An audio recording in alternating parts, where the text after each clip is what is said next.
What is up, Plastic Addicts? Let's take a look at the 132 Galileo Shuttlecraft.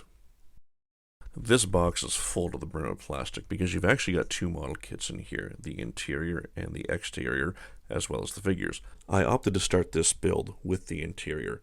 It is very extensive. I painted the walls and floors and ceiling first before moving on to the various sub-assemblies, as shown: seats, tanks, control panels, and then once they were built and painted, started popping them in.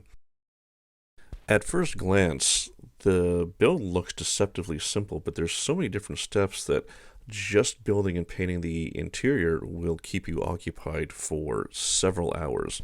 So not only do I appreciate the scale, which allows you a high level of detailing, but I appreciate the engineering of the kit. It appears, to me at least, that there was a lot of thought put into the abilities of the builder, both beginner and advanced. And that extends to the exterior of the shuttle as well. These pieces go together extremely well. Here I'm test fitting the interior fit before moving on and finishing the bulk of the outward assembly. And in finalizing the interior assembly, it's another example of an extremely well-engineered kit. Everything goes together and everything fits, which, as a model builder, I really appreciate it.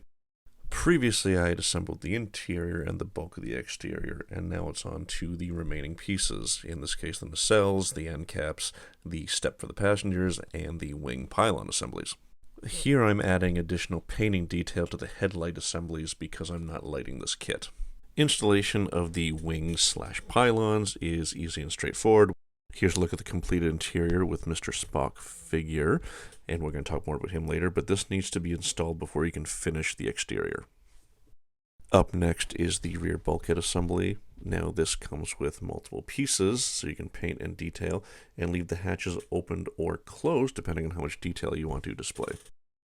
The rear engine assembly is a 3-part piece that is easy to assemble and then install in the model kit. And finally, slide on the roof.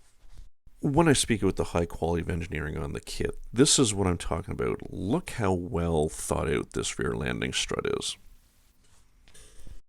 And next I installed the domes on the rear of the nacelles, popped in the supports for the pylons, installed the engines and the rear strut. The figure molds are new tooling and it shows. They go together well, no seam lines, very well detailed. I tried a couple different painting techniques to bring out as much detail as possible and make a reasonable facsimile of Mr. Spock. The kit comes with a couple different naming options, but I chose to stick to the classic Galileo. And the final step was installing the forward nacelle domes.